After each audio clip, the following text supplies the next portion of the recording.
Salah berapa?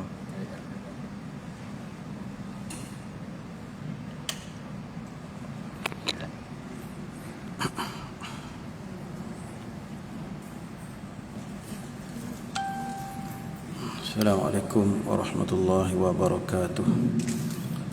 Alhamdulillahi rabbil alamin. Wassalatu wassalam ala asyrafil anbiya'i wal mursalin wa ala alihi wa ashabihi ajma'in. Allahumma rabbi shrah li sadri wa yassir li amri wahlul 'uqdatam min lisani yafqahu qawli.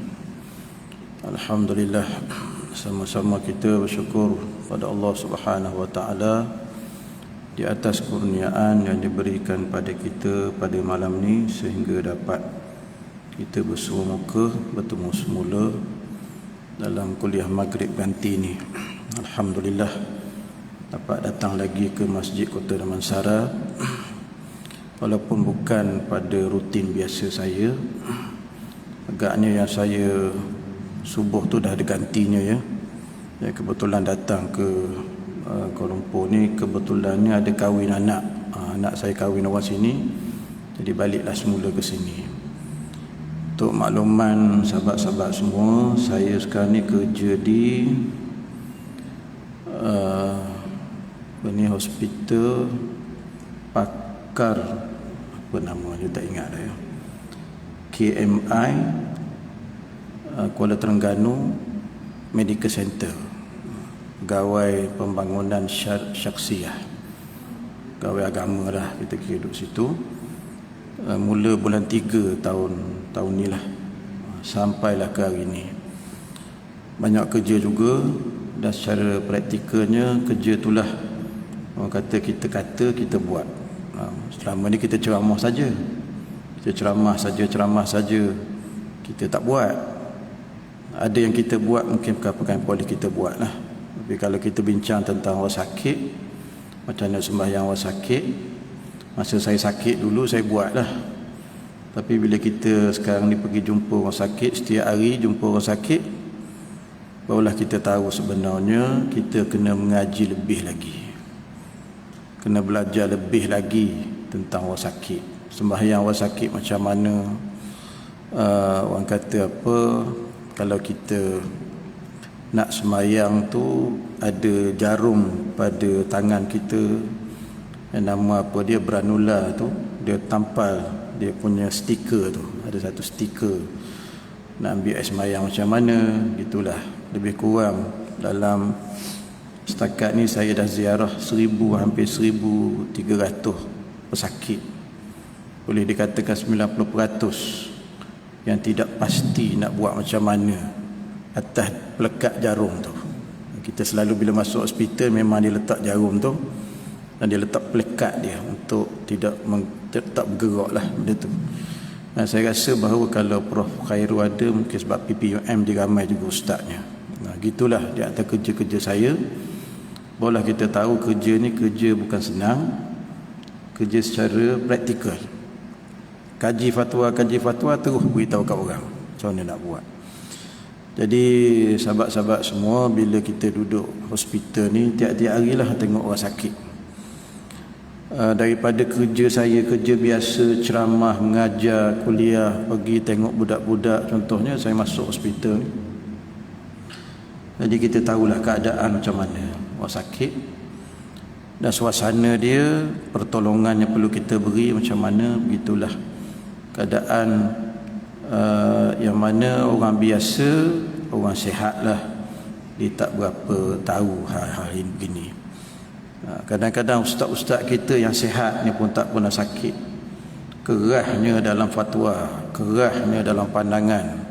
Satu hal jugalah, contoh saya kata, bila dia ada balutan pada tangan, ada bandage pada tangan, katakanlah tangan dia ni berbalut, dia nak ambil air sembahyang. Dia ada seorang ustaz ni, dia kata bila kita ambil sembahyang, kita sapu, basah tekan tangan, kan kita sapu atas balutan tu. Tapi selepas ambil sembahyang kena cover dengan tayamum. Dan tu sembahyang itu bila disembahyang apa-apa solat fardu mana-manalah 5 tu, nanti bila sihat kena qada balik. Itu pendapat Syafi'i. Tapi bila di lapangan, bila di medan, bukan senang macam tu. Bila orang ambil sembahyang dengan air, nak cover dengan pasir atau tanah tu agak-agaknya macam mana nak buat tu?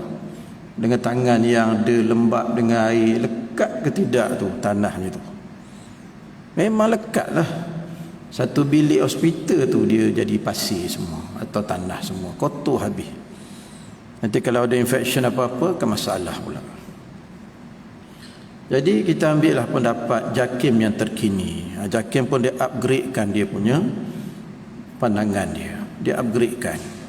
Dulu dia pakai yang ini, tapi nampak dari segi pelaksanaannya memang susah sungguh lah. Dan itu kalau nak qada pula sembahyang, kalau sebab sakit tu dia mati, siapa nak qada pula? Nah, banyaklah benda-benda begini. Jadi kita kena bersidang, kita kena beri yang paling mudah untuk orang sakit. Kalau kita sebagai pengajar sekadar mengajar, tak buat kajian di lapangan, memang susahlah. Kita duduk tegah dengan pandangan kita, sedangkan pandangan kita itu nak laksana payah, nak laksana susah. Jadi kalau nak susah, kita pertegah buat apa, kita perkuatkan buat apa, kita pertahankan buat apa. Sedangkan ada pandangan-pandangan yang jauh lebih ringan, lebih mudah untuk dilaksanakan, yang memang juga pandangan yang ramai orang berpandangan begitu. Itulah antaranya yang pengalaman saya lah. Pengalaman saya bagi ustaz-ustaz kita yang suka mengkaji bagus, tapi kena pergi ke lapangan jugalah. Kalau kita buat pandangan, kena pergi ke lapangan juga, kena pergi ke medan juga. Tengok yang kita beri pandangan itu di viral, dalam video ke apa ke, tengok dia menyenangkan pesakit ataupun tidak. Begitulah keadaannya, tuan-tuan ya. Jadi saya malam ni nak cerita tentang musibah sebenarnya. Sesuai lah dengan apa yang saya cerita tadi. Banyak lagi kalau nak kongsi banyak lagi. Di hospital ni saya duduk baru bulan 3 sampai ni bulan 11. Jadi agak berapa, dalam 8-9 bulan gitulah. Banyak isu-isu yang baru yang kita terdedah padanya, dan kita kena dapatkan fatwa yang sesuai. Jadi pada malam ni kita kongsilah bersama tentang musibah, sebab sesuai dengan apa yang saya bincang di hospital dan sebagainya. Sahabat-sahabat semua, tuan-tuan sekalian,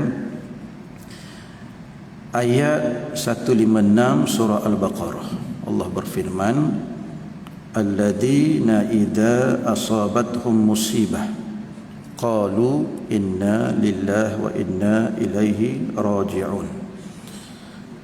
Orang-orang yang apabila ditimpa musibah, mereka berkata inna lillahi wa inna ilaihi raji'un. Sesungguhnya kami milik Allah dan kepadanya lah kami kembali. Inilah dia ayat yang selalu dibaca oleh ustaz-ustaz kita, dan kita pun selalu dengar ayat dibaca bila kita mendengar berita-berita kematian. Orang mati terkenalah dengan inna lillahi wa inna ilaihi raji'un. Bahkan daripada kita ni semua, mungkin di kalangan kita ramai yang tahu inna lillahi ini bukan mati saja. Kita sebut bila dengar mati, inna lillahi bukan mati saja, tapi juga benda-benda susah, benda-benda payah, benda-benda sakit, benda-benda musibah dan sebagainya lah. Seumpama dengannya bila berlaku, maka kita pun disuruh untuk menyebut inna lillahi wa inna ilaihi raji'un. Kita kembalikannya kepada Allah Subhanahu wa taala. Itu biasa kita semua sebut, dan kita semua tahu perkara ni fungsi dia, supaya apa yang datang pada kita berbentuk musibah, kesusahan ini, kita tangani dia dengan baik dan kita layani dia dengan baik, kerana tujuan musibah ini adalah untuk mengingatkan kita kepada Allah Subhanahu wa taala dan juga nikmatnya. Orang yang sakit sahaja yang dapat mengetahui betapa nikmatnya kesihatan. Orang yang miskin saja, yang dulu pernah kaya lalu jadi miskin sahaja, yang dapat merasai nikmat kekayaan. Orang yang mati saja ni berat sekali lah. Orang yang mati saja yang dapat mengetahui akan nikmat kehidupan. Kan kita selalu dengar hadis Nabi, irtanim khamsan qabla khamsin. Terkenal dah tu. Kita semua hafal dengan, sebab ada kuliah ni ramai ni ustaz baca sampai kita boleh hafal hadis. Irtanim khamsan qabla khamsin. Rebutlah 5 sebelum datangnya 5. Syababaka qabla haramik. Itu tak tersusun lah tu. Muda sebelum datang tua. Wasihataka qabla saqamik. Sihatmu sebelum datang sakitmu. Wa faraghaka qabla syughlik. Dan masa lapangmu sebelum datangnya masa sibukmu. Wa hayataka qabla mautik. Dan hidupmu sebelum datang matinya. Itu 4 lah. Mana 1 5 tak ingat dah tuan-tuan. Jadi 5 semua. Ya. Kaya. Wa ghinaka qabla faqri. Dan kayamu sebelum miskinmu. Itu 5 perkara. Kita dalami dia, kita dapati bahawa orang yang kaya ini, bila masa dia tahu nikmat kekayaan, dia menghargai kekayaan. Bila dia mula miskin, begitulah seterusnya keadaan kita dengan nikmat-nikmat. 5 nikmat yang Allah beri pada kita. Maka datang satu lagi, grup dia tu, grouping dia tu, datang satu lagi baru kita tahu kehebatan nikmat yang Allah Subhanahu Wa Taala beri pada kita. Saya ada 3 perkara untuk kita bincang malam ni. Sempat ke tidaknya wallahu alam lah. Format sini macam mana? Azan dulu, sambung lagi. Sambung sikit selepas azan. 10 minit selepas azan. Jadi azan dululah. Boleh sambung 10 minit lagi. Okey. Mula lagi tadi kita dah bincang tentang apa dia perkataan yang kita nak sebut bila datang musibah. Iaitu inna lillahi wa inna ilaihi raji'un. Kita pusing balik ataupun kita berikan musibah kita ni kepada Allah, dan Allah Subhanahu Wa Taala beri musibah pada kita sesuatu yang tidak mungkin tidak sesuai dengan kita. La yukallifullahu nafsan illa wus'aha. Apa yang kita hadapi daripada kesusahan atau musibah memang sesuai untuk kita.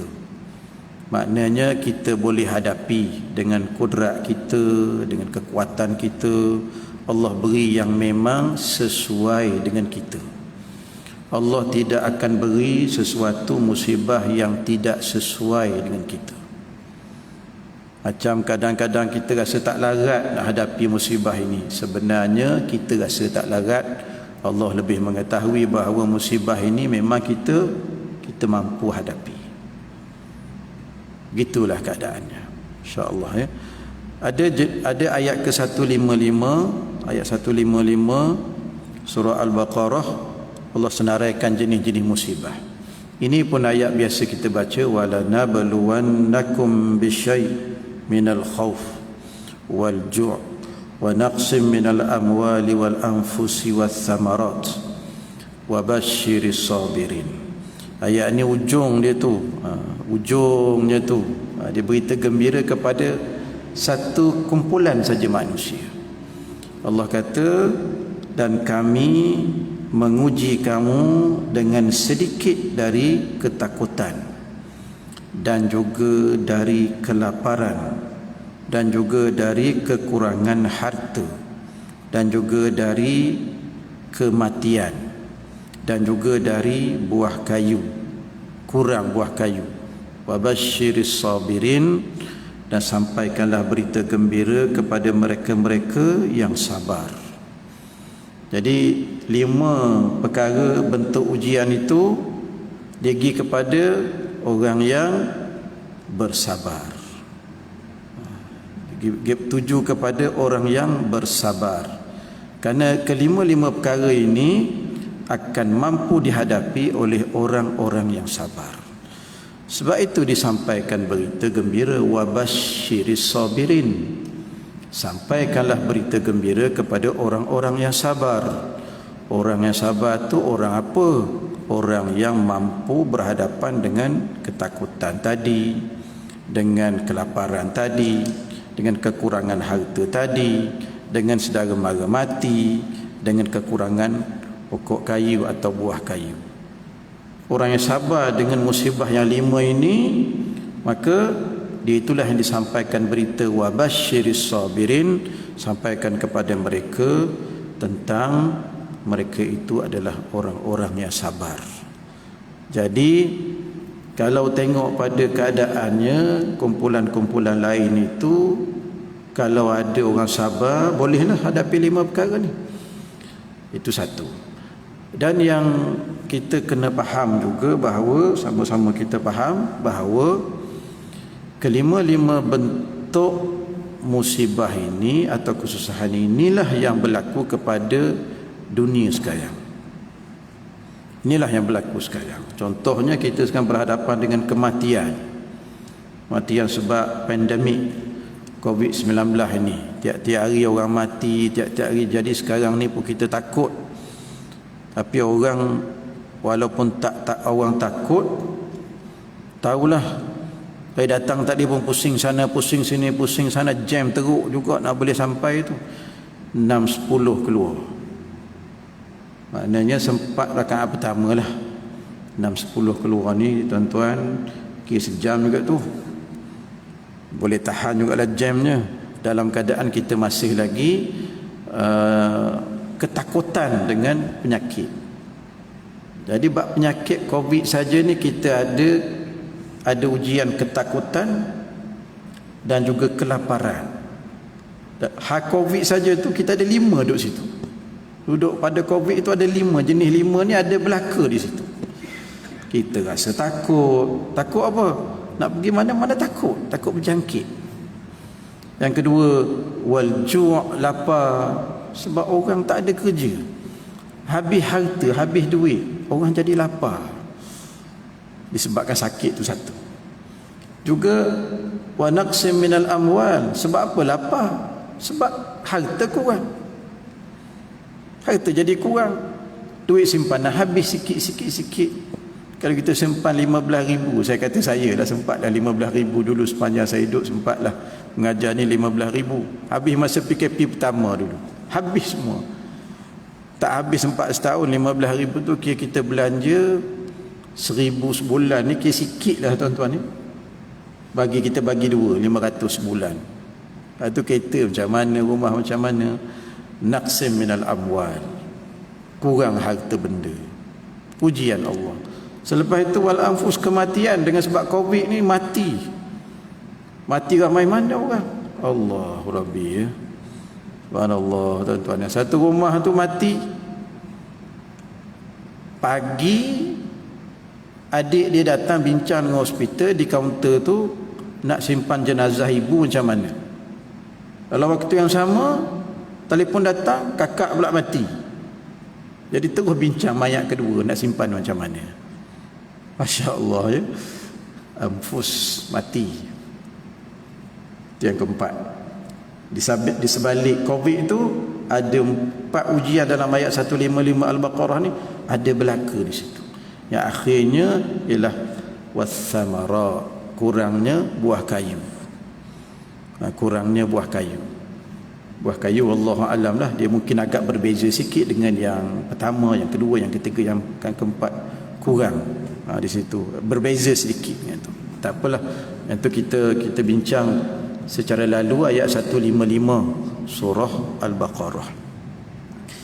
Yang kita nak bincang laginya kalau sempat ialah tentang perkara pertama, musibah. Dia ada tiga tempat dalam ayat ini. Yang pertama ialah ayat 59 surah Maryam, fa khalafa, na'udzubillahi minasyaitonir rajim, fa khalafa min ba'dihim khalfun adha'us salah wattaba'us syahawat fasawfa yalqawna ghayya. 59 surah Maryam, maka datanglah sesudah mereka pengganti yang jelek, yang mensia-siakan solat dan memperturutkan hawa nafsunya, maka mereka kelak akan menemui kesesatan. Jadi kita tukar haluan sikit, tukar channel sikit lah tuan-tuan. Tadi kita cerita musibah secara direct, yang ni kita nak kembangkan sikit. Walaupun nampak kaitan tu ujian juga, tapi perbincangannya agak berbeza sikit. Ayat ke-59 surah Maryam ini, tajuk dia ataupun perbincangannya, jika anda diuji dengan cintakan nafsu syahwat, sila muhasabah dan perbaikilah kualiti solat. Bila kita diuji oleh Allah dengan hawa nafsu syahwat, sebenarnya kita hadapi masalah pada kualiti solat kita. Jadi muhasabahlah pada bukan sekadar solat, kualiti solat kita.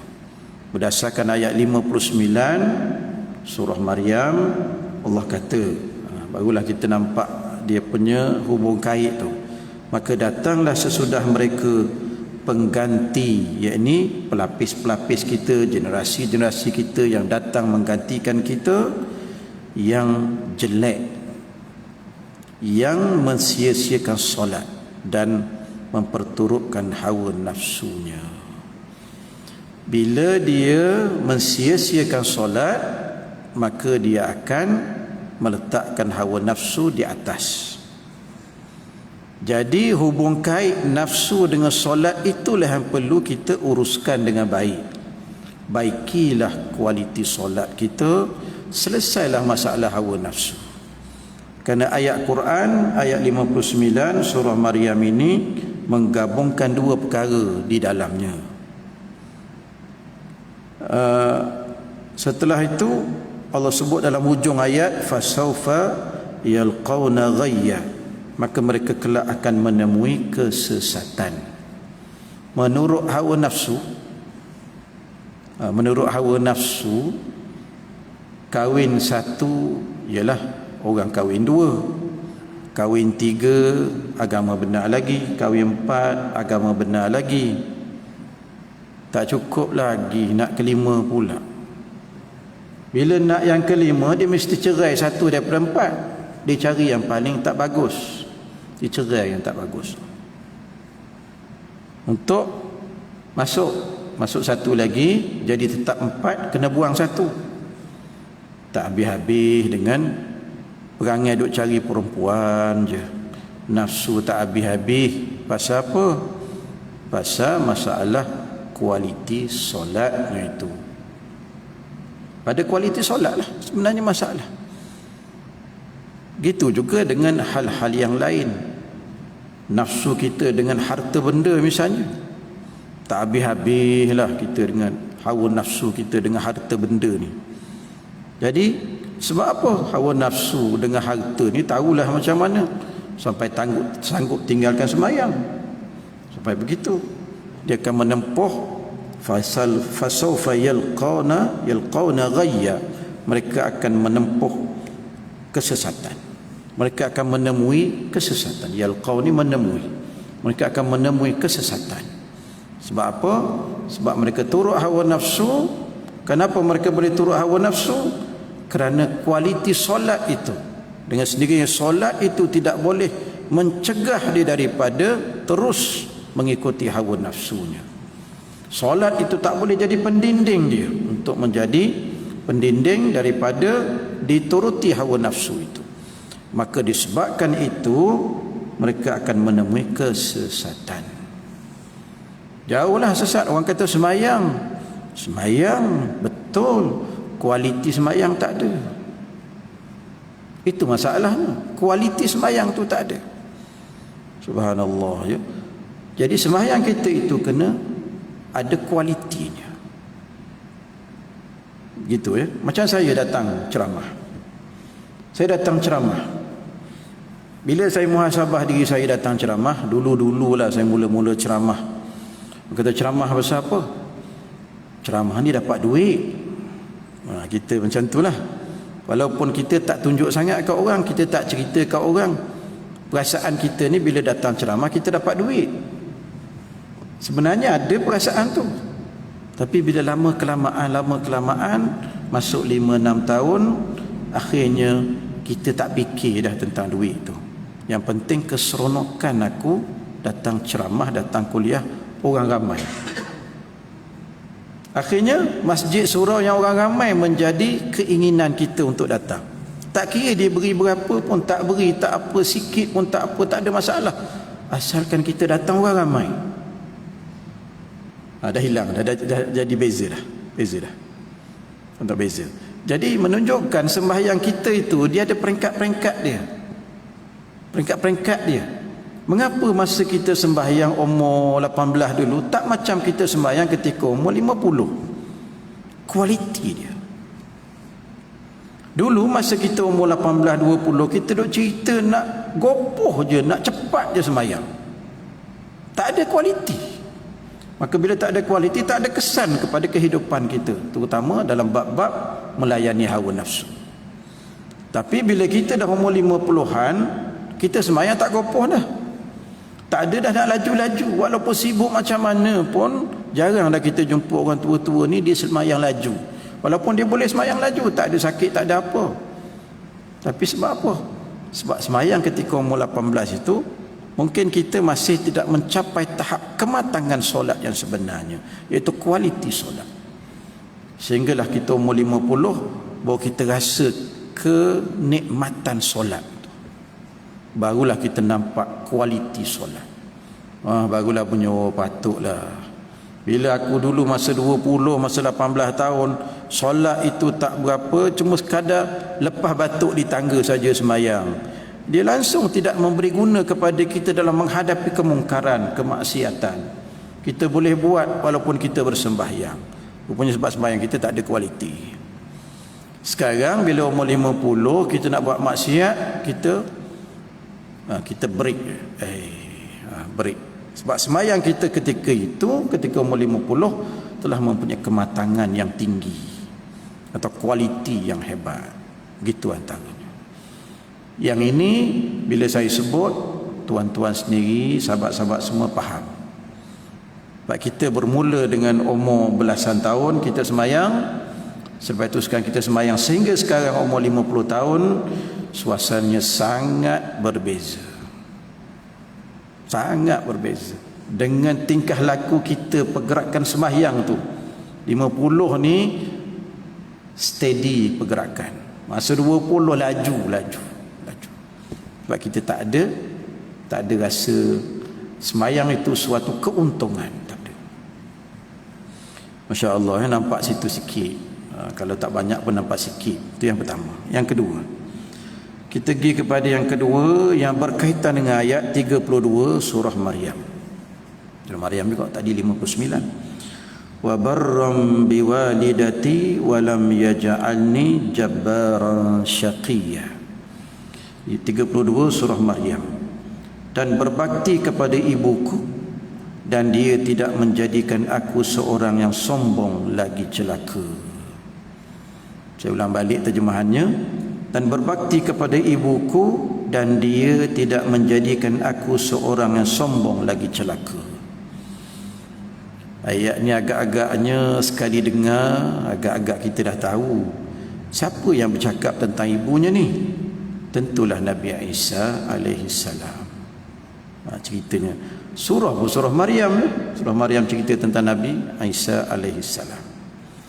Tajuk yang kita nak bincang yang kedua ini ialah, jika kamu rasa hidup penuh kesengsaraan dan selalu tidak bernasib baik, sila muhasabah dan perbaikilah hubungan dengan ibumu. Situ punya. Jadi saya ulang balik yang kita nak bincang ni. Jika kamu rasa hidup penuh kesengsaraan dan selalu tidak bernasib baik, sila muhasabah dan perbaikilah hubungan dengan ibumu. Jadi rasa sempit, rasa tak bernasib baik itu sebenarnya sebab isu hubungan kita dengan ibu kita. Jadi datang ayat ke 2:32, dan berbakti kepada ibuku, dan dia tidak menjadikan aku seorang yang sombong lagi celaka. Kita jadi orang yang sombong dan celaka. Kita jadi orang yang tak peduli pada orang. Orang sombong. Padahal ibu bapa kita, terutama ibu kita, tak ajar kita macam tu. Ibu bapa kita tak ajar macam tu. Macam Nabi Isa alaihi salam, ibu dia iaitu Maryam, Sayyidatuna Maryam, tidak mengajar Nabi Isa itu menjadi orang yang sombong. Tengok ibu yang cemerlang dapat membentuk Imam Asy-Syafi'i. Dijaga betul ibu dia. Saya kalau yang bab pasal ibu ni, saya suka selalu sebut hubungan ataupun pesanan ibu Syekh Abdul Qadir Jailani. Itu masa kecil-kecil kita selalu dengar cerita dia. Syekh Abdul Qadir Jailani, mak dia kata, oleh kerana Syekh Abdul Qadir ni nak pergi belajar sangatlah, umur kecil lagi, nak pergi belajar. Masa tu dia duduk di sempadan Iraq, dia nak pergi ke Iraq lah belajar. Jadi mak dia kata nak pergi belajar sangat. Jadi kita pun suruh dia pergilah, tak apalah, pergilah. Pergi, ibu dia pun buatlah satu kocik bawah ketiak baju. Letaklah duit, itu beberapa dinar. Bila nak lepas anaknya pergi menumpang dengan kabilah perniagaan menuju ke Iraq nak belajar, maka mak dia pun pesan dua pesanan. Kalau tuan-tuan, sahabat-sahabat masih ingat lagi lah, ni dah lama dah saya pernah cerita yang ini pada tuan-tuan. Pesanannya dua, satu je tapi berangkaian. Masuk yang kedua. Iyyaka an takdzib fa innal muslima la yakdzib. Jangan sekali-kali kamu menipu atau berbohong, kerana penjelasan orang Islam tidak menipu. Mak dia beritahu sebab. Bahkan kita ni kan masalah pendidikan yang ibu kita buat. Jangan, ibu kita larang jangan duduk atas bantal. Mak kita tak sebut pasal apa, nanti pecah. Sambung sikit biar ada sebab pentarbiahan tu berlaku. Jangan duduk atas bantal. Anak kata, kenapa pula tak boleh duduk atas bantal? Sebab takut pecah bantal tu. Tu dia. Jadi mak kita tak beritahu. Kita besar-besar baru tahu. Tapi ibu kepada Abdul Qadir Jailani beritahu sebab. Iyyaka an takdzib fa innal muslima la yakdzib. Jangan sekali-kali kau menipu, kerana orang Muslim, orang mukmin tidak menipu. Beritahu macam tu.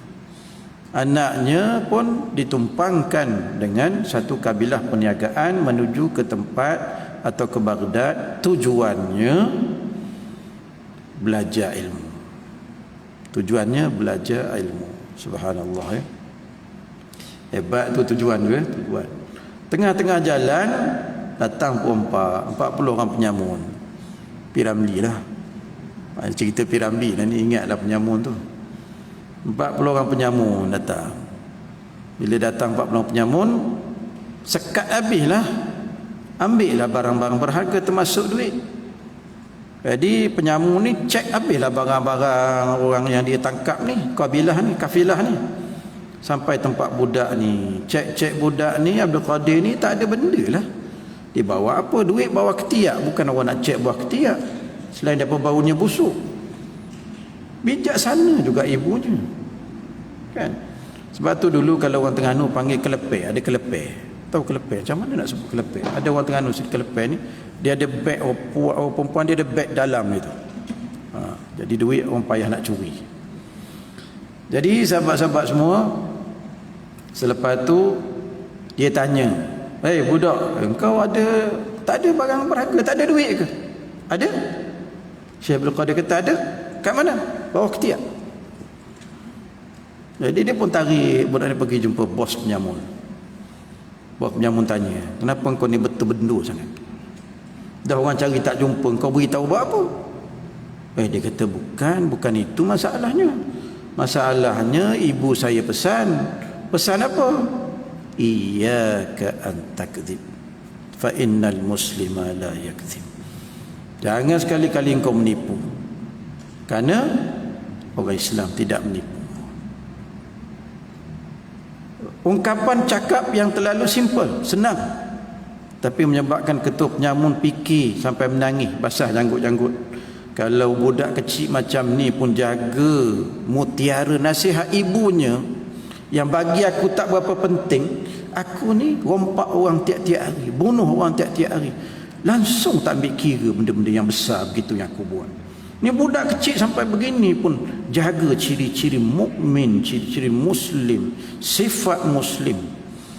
Dengan sebab nasihat ibu tu sampai insaf satu kumpulan penyamun. Jangan buat lekeh, tuan-tuan. Sebab nasihat seorang ibu, satu kumpulan penyamun tu jadi insaf. Akhirnya berhenti pencin jadi penyamun. Bila Abdul Qadir Jailani besar, ramai di kalangan penyamun ini menuntut ilmu dengan Syekh Abdul Qadir Jailani. Hasil daripada budak kanak-kanak yang sangat menjaga nasihat ibu dia. Kita ingat, alah apalah sangat nasihat macam tu. Jangan. Nasihat itu telah menjadikan puluh orang penyamun yang merampah barang orang tiap-tiap hari jadi insaf. Masya Allah. Gitulah orang kata, jangan anggap benda tu kecil. Nampak simple, senang, kecil saja, tapi dia boleh menyebabkan benda-benda besar yang berlaku daripada situ. Masya Allah. Azan ni.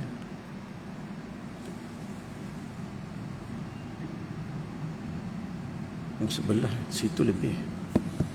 Jadi sahabat-sahabat semua, 3 minit lagi nak azan. Kita tambah sikit lagi lah.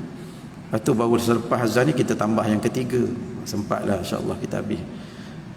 Kalau kita tengok satu kisah lagi lah, mungkin sahabat-sahabat tuan-tuan pernah dengar lah kisah ni. Saya pun cari dia punya sumber tapi tak jumpa. Dengar-dengar ustaz-ustaz ceramah dalam YouTube tu, ada ustaz ceramah, ada satu majlis, saya ambil lah cerita tu. Katanya ustaz ni cerita Syekh apa nama Uwais Al-Qarani, dia telah gendong ibu dia daripada Yaman pergi ke Mekah buat haji. Dia gendong ibu dia, naik atas belakang dia, berhenti sekejap berehat, jalan lagi, gendong lagi, pergi ke Mekah, balik Yaman balik.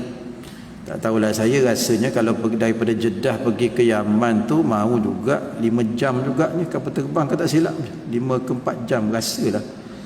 Agak-agaknya jalan kaki tu lama mana, jauh mana tu. Terbayanglah kita letihnya tu, gendong ibu. Lepas tu ditanya kepada ulama, macam mana, bolehkah kita balas ibu kita dengan sebab kita gendong ibu pergi ke Mekah, pergi balik? Ulama kata, sikit pun kamu tak boleh balas ibu kamu. Sikit pun tak boleh. Walaupun gendong, jalan kaki, gendong ibu pergi ke Mekah buat haji, balik pula, masih lagi tidak boleh membalas jasa-jasa ibu pada kita.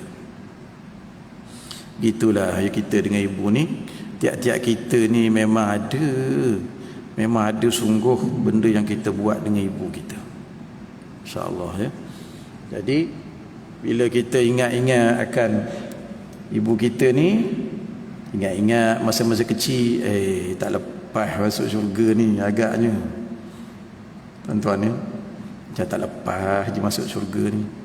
Mak dah mati, rasa salah dengan mak ni ada lagi, mak tak maaf ni.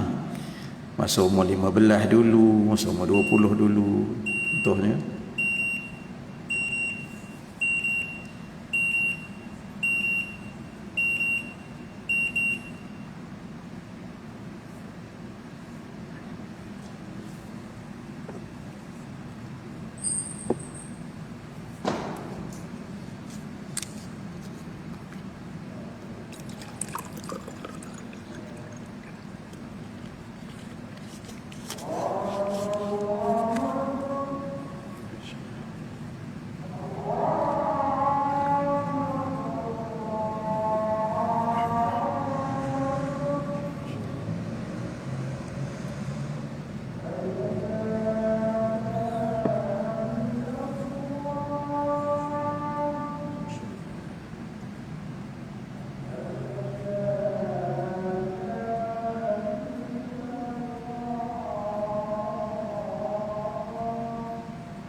Ada satu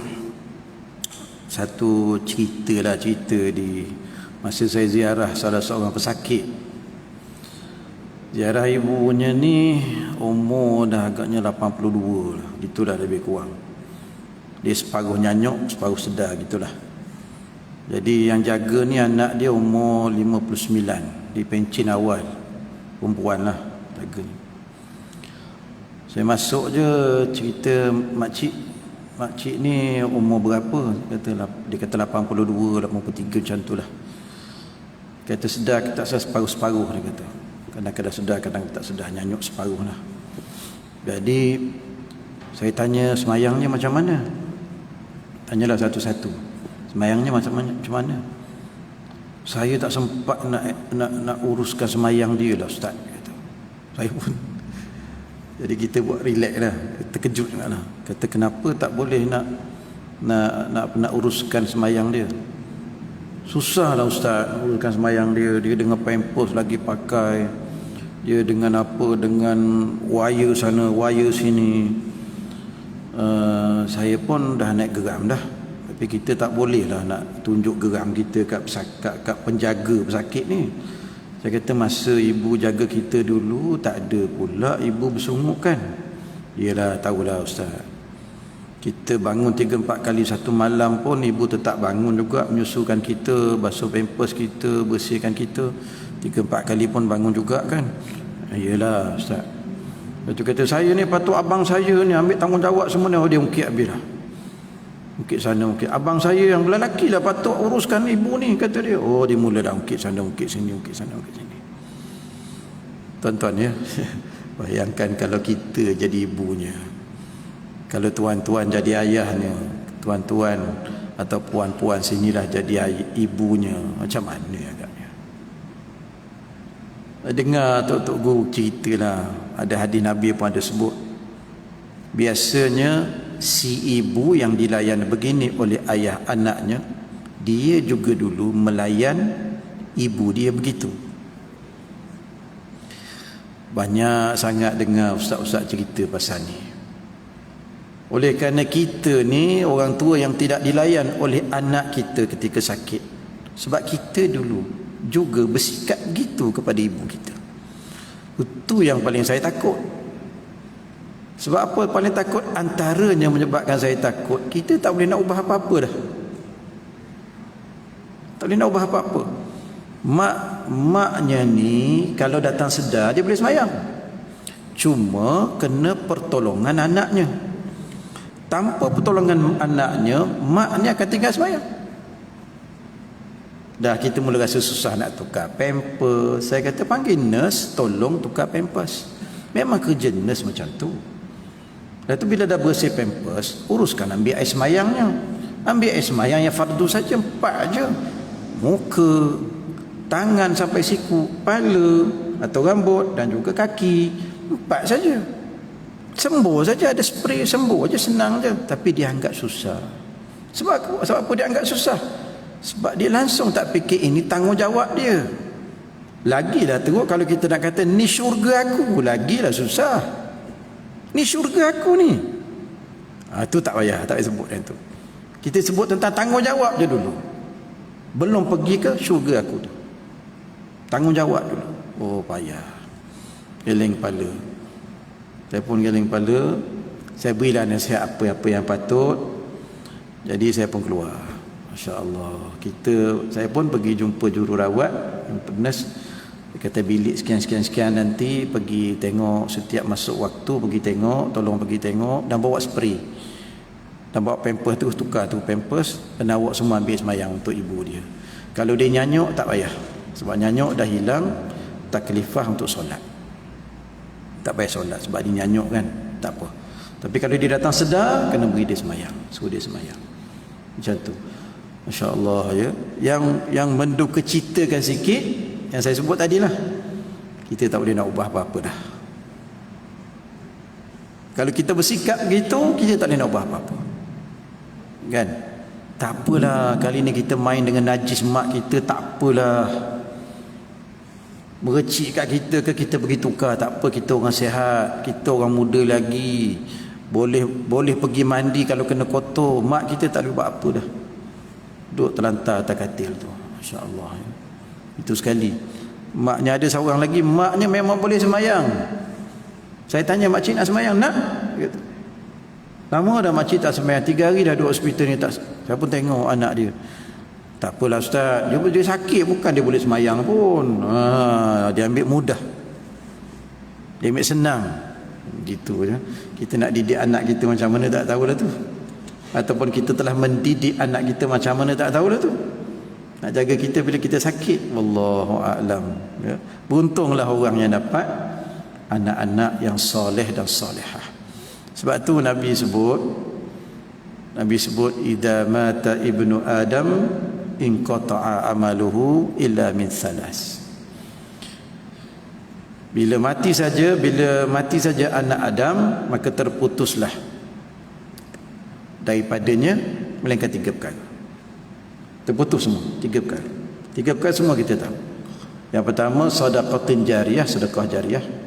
Yang kedua ilmin yuntafa'u bihi, ilmu yang bermanfaat, manfaatkan orang. Yang ketiga ni waladin salihin yad'u lah. Bukan anak soleh saja ni Nabi sebut. Nabi sebut anak yang soleh yang mendoakan untuknya. Jadi kalau anak yang tidak mendoakan untuk ibu bapanya bukan anak yang soleh. Kerana itu Nabi sebut waladin salihin yad'u lahu, anak yang soleh yang mendoakan untuknya. Anak soleh itu ialah anak yang boleh dipanggil soleh, anak yang mendoakan untuk ibu bapanya. Barulah nama anak yang soleh. Bukan bermakna anak soleh ni semayang tak tinggal, puasa tak tinggal, tapi dia tak pernah doa untuk mak bapak dia.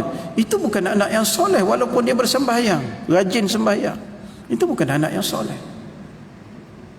InsyaAllah. Kalau tidak, takkanlah Nabi sebut waladin salihan yad'u lahu.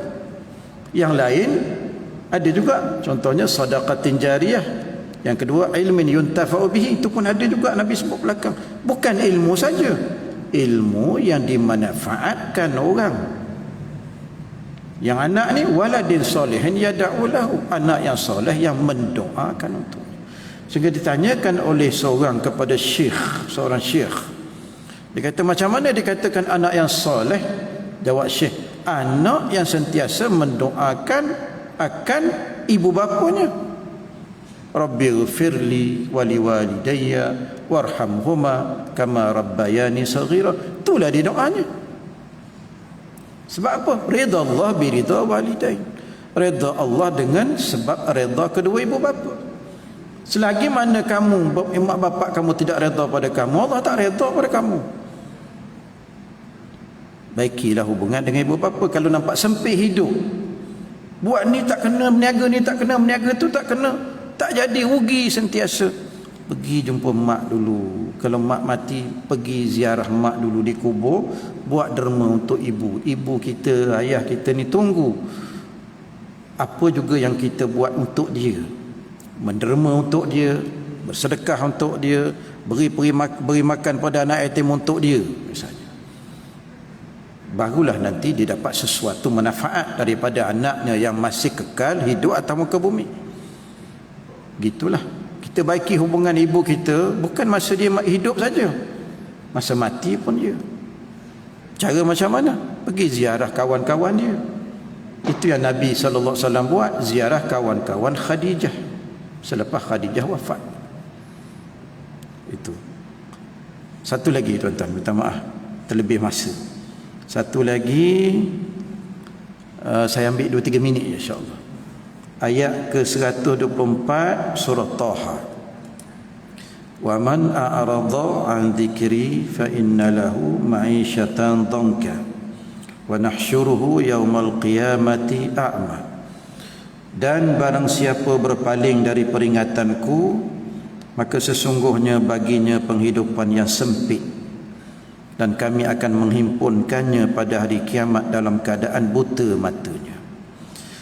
Ayat 124 surah Taha ini berbincang tentang jika kamu dapati perasaan kamu terlalu tertekan, rasa stres, Contohnya, tension, tak menentu. Sila muhasabah dan perbaikilah hubungan dengan Al-Quran. Perbaiki hubungan dengan Al-Quran. Bila Quran tegur, pandang dia, celik mata besar-besar, tengok apa yang Quran tegur. Wa man a'rada an dzikri fa innalahu ma'isyatan dhanka. Sesiapa yang berpaling dari peringatan Al-Quran, baginya kehidupan yang sempit. Quran tegur buat tak peduli. Contohnya kan, teguran Quran ini datang daripada mana? Kadang-kadang dengar masa kuliah maghrib, tok-tok guru cerita tentang ayat Quran, kena kat kepala kita, kena kat hidung kita. Kita duk tepis sana tepis sini, elak sana elak sini, semua tak kena kat kita. Jadi peringatan-peringatan Quran itu langsung kita tak fikir kena pada kita, tak ada. Padahalnya sepatutnya Quran tu kan.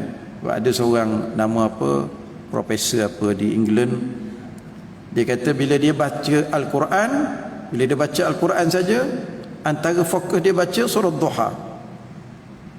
Wad-duha wal-laili. Dia baca tu dia berasa apa? Sebelum dia masuk Islam, dia baca, dia kata, Tuhan Muhammad ni kata kat aku ke? Dia kata. Bila dia baca Quran, dia baca terjemahan saja kan, bahasa Inggeris dia baca terjemahan. Dia tengok ayat ni, oleh kerana kerapnya dia membaca Quran itu, sebab orang putih kan dia suka membaca kan tuan-tuan. Dalam kapal terbang tengok dia membaca, ada masa saja dia membaca, dalam bilik-bilik tu dah ada masa dia membaca. Jadi tak ada benda lain baca. Jadi Profesor Jeff ni pun baca Quran. Orang beri dia Quran terjemah bahasa Inggeris. Dia baca, Tuhan Muhammad ni kata kat aku ke? Dia rasa macam tu. Rupanya betul lah tuan-tuan. Bila Quran kita baca, ayat ni tuju kat siapa? Kita pun baca atas lagi. Bila kita mengkaji Quran, ayat ni tuju kat siapa? Macam tuju kat aku je. Jadi itu dia kelebihan Al-Quran tuan-tuan. Quran bercakap dengan kita. Kadang-kadang, tapi kadang-kadang dia tak mari macam tu, tuan-tuan. Kadang-kadang mari tengok, ayat ni ini sebut lakum, untuk kamu, dinakum, agama kamu. Macam Tuhan bercakap dengan aku. Allah bercakap dengan siapa? Iyalah, Allah bercakap dengan kamu lah.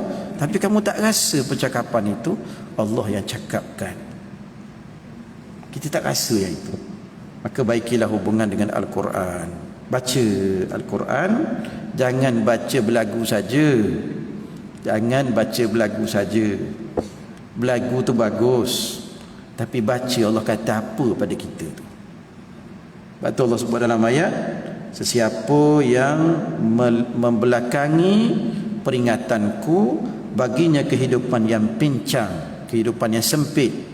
Ada lagi ayat tu, wa nahsyuruhu yaumal qiyamati a'ma. Pada hari kiamat aku akan himpun dia dalam keadaan matanya buta. Dia pun tanya, dia tanya Allah, lima hasyartani a'ma, wahai Tuhan, kenapa bangkitkan aku dalam keadaan buta? Lima hasyartani a'ma wa qad kuntu basira. Kenapa bangkitkan aku dalam keadaan buta sedangkan aku dulu dapat melihat di dunia? Ni cerita dialog Allah dengan orang yang diangkat di hari kiamat, dihidupkan hari kiamat dalam keadaan buta. Dia tanya, lima hasyartani a'ma wa qad kuntu basira. Kenapa kamu bangkitkan aku dalam keadaan buta sedangkan di dunia dulu aku melihat? Allah kata, qala kadzalika atatska ayatuna fanasitaha wa kadzalika al-yawma tunsa. Begitulah datangnya peringatan-peringatan kami kepadamu. Fanasitaha, kamu lupakan peringatan itu. Wa kadzalika al-yawma tunsa, maka pada hari ini aku lupa beri mata pada kamu. Apakah Allah lupa? Tidak, bukan cerita Allah lupa. Dan kata Allah lupa, balasan Allah kepada kamu, kamu bangkit di hari kiamat dalam keadaan kamu tak dapat melihat, buta. Jadi baiki kita, diri kita dengan Al-Quran. Itu tiga perkara yang dapat kita bincang tentang tiga musibah. Mudah-mudahan adalah manfaatnya sedikit. Minta maaf kalau ada salah silap mungkin dalam masa perbincangan, dan mudah-mudahan Allah Subhanahu Wa Taala beri kita kasih pada apa yang patut kita kasih, seperti Al-Quran, seperti ibu kita contohnya, dan seperti solat. Biar kita buat dengan kasih, jangan kita buat sambil lewa. Buat sembahyang dengan kasih, buatlah apa tadi tu, buatlah muhasabah dengan ibu kita tu, layan dia dengan kasih, dan Quran baca dengan kasih. Letak kasih pada 3 perkara ni, insya-Allah dia akan jadi sangat bermanfaat. Wallahu a'lam. Allahumma aghnina bil ilmi wa zina bil hilmi wa akrimna bit taqwa wa jammilna bil afiyah. Wa sallallahu ala sayidina Muhammadin wa ala alihi wa sahbihi wa baraka wa sallam. Alhamdulillahi rabbil alamin.